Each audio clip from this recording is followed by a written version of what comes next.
Agir ensemble pour une meilleure employabilité des sortants et la digitalisation de l'enseignement technique et de la formation professionnelle, tel est le thème retenu à l'occasion de cette première édition de la semaine de l'enseignement technique au Togo.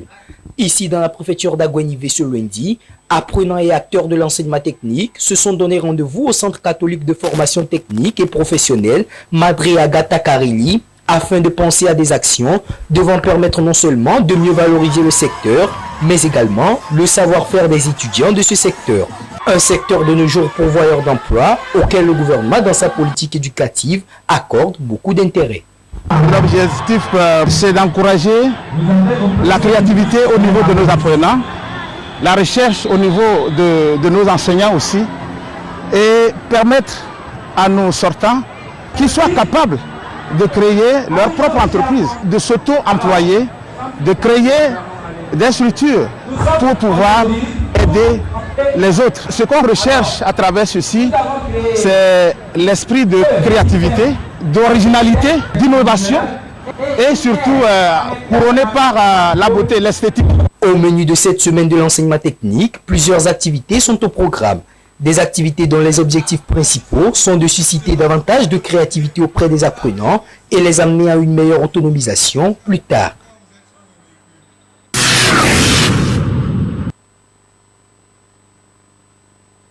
Il s'agit d'un atelier de formation initié par le ministère des Armées à l'endroit des points focaux genre des forces armées togolaises FAT dans le cadre du projet d'intégration du genre et de l'autonomisation des femmes dans le secteur de la défense et dans les opérations de maintien de la paix, PIGAF-OMP.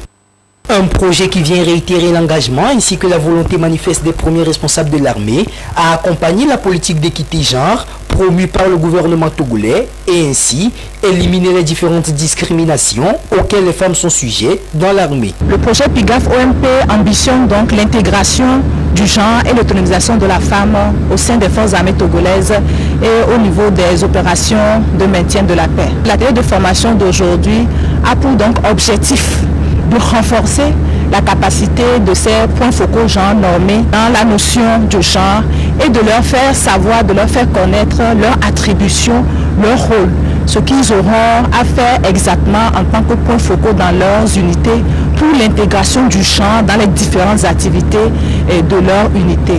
Représentant le chef d'état-major général des FAT à cette occasion, le médecin-colonel Djibril Mohamed a exhorté les participants à cet atelier à être de véritables ambassadeurs de la promotion de l'équité genre dans l'effectif des forces armées en s'appropriant les connaissances qui seront acquises durant cet atelier. C'est l'occasion pour nous de saluer l'engagement personnel et le leadership de son Excellence Monsieur Faure Essazuma Gnassingbé, président de la République, chef des armées.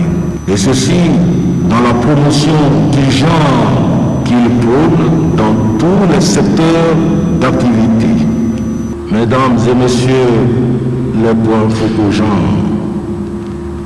eu égard aux responsabilités qui sont les vôtres, vous conviendrez avec moi que le succès du projet d'intégration du genre et d'autonomisation des femmes dans les opérations de maintien de la paix dépendra en partie de l'efficacité de nos réunions. Convaincu de votre engagement et motivation, je ne doute point des efforts que chacun de vous fera pour assimiler chacun des modules qui seront développés. En saluant les efforts du Togo quant à sa contribution aux différentes opérations de maintien de la paix sur le continent africain, la représentante du Programme national des Nations Unies pour le développement a émis le souhait de voir l'équité genre devenir une réalité dans le secteur de la défense. Le Togo montre son engagement à arriver à une société équitable où les hommes et les femmes travaillent en partenariat dans tous les secteurs. Et le secteur des armées n'est pas épargné. C'est pourquoi cet engagement fort du Togo dans le cadre de ce projet. Donc nous, en tant que PNUD, nous soutenons le Togo pour atteindre cet objectif. Rappelons que le Togo, depuis 2007, a mis en place différentes réformes permettant ainsi aux premières femmes militaires de rejoindre les unités de combat des FAT. Et ce projet vient à point nommé promouvoir de plus non seulement le recrutement des femmes dans l'armée, mais également leur donner accès à l'ensemble des postes en favorisant entre autres leur présence au sein des missions des opérations de maintien de la paix.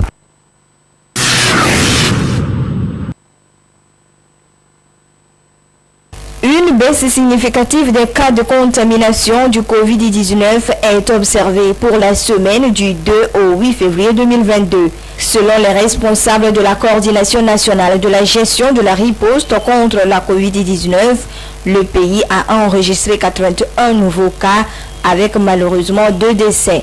Avec cette baisse considérable, l'on peut espérer vaincre le virus selon le coordonnateur qui a exhorté la population à maintenir le cap dans la lutte contre cette pandémie. Avec cette baisse considérable, l'on peut espérer vaincre le virus selon le coordonnateur qui a exhorté la population à maintenir le cap dans la lutte contre cette pandémie. Dans cette semaine, nous avons noté 81 cas. La semaine dernière, 159 cas.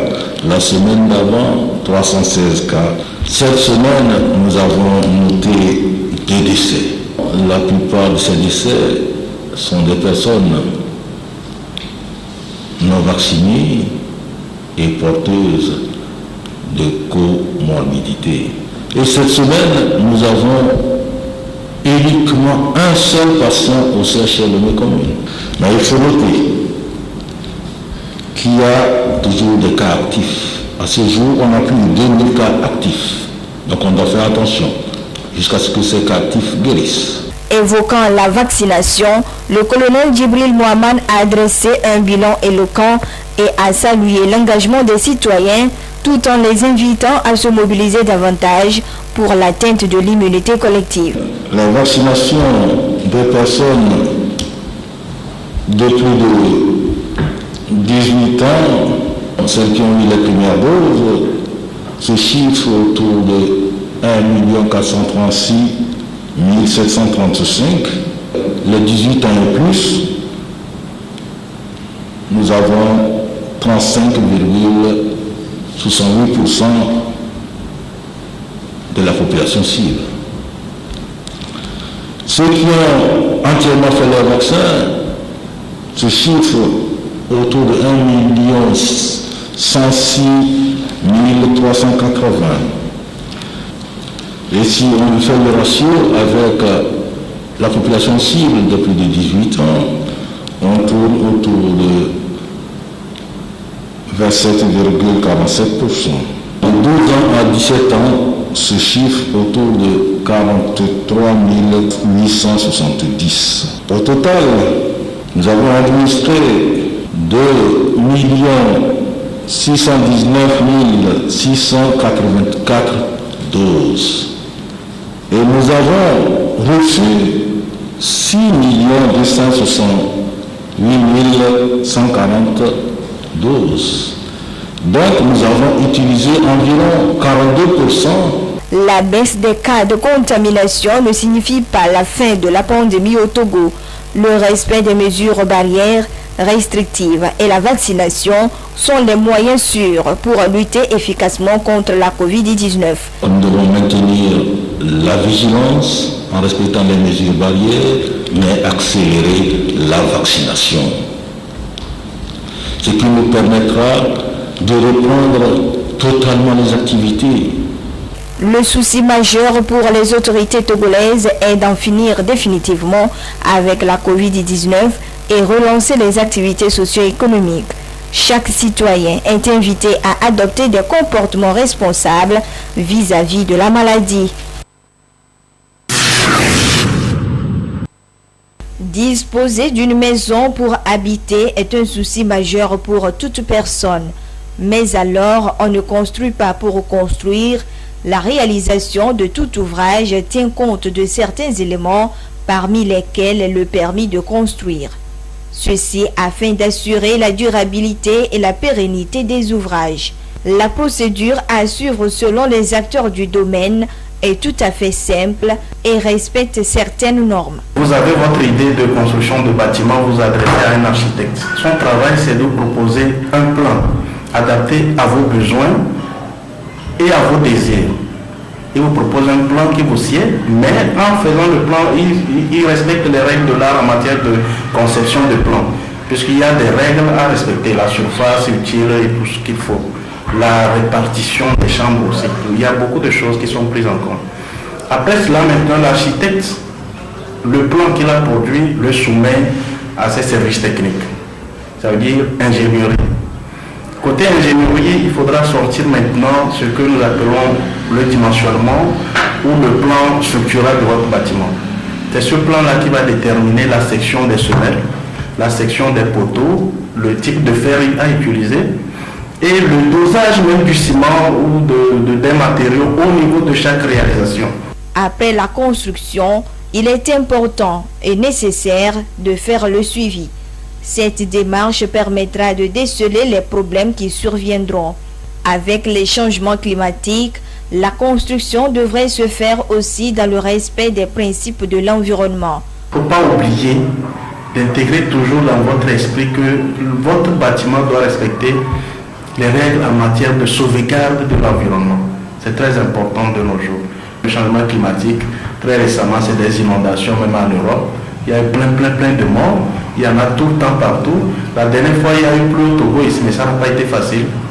Donc, comprenez que c'est des changements et nous devons apprendre à vivre de façon à ce qu'on limite le changement climatique. Un ouvrage durable et périn est un ouvrage qui est exécuté dans les règles de l'art. Les acteurs du domaine sont invités à se conformer à cette disposition afin d'éviter l'effondrement des immeubles et assurer la sécurité des personnes.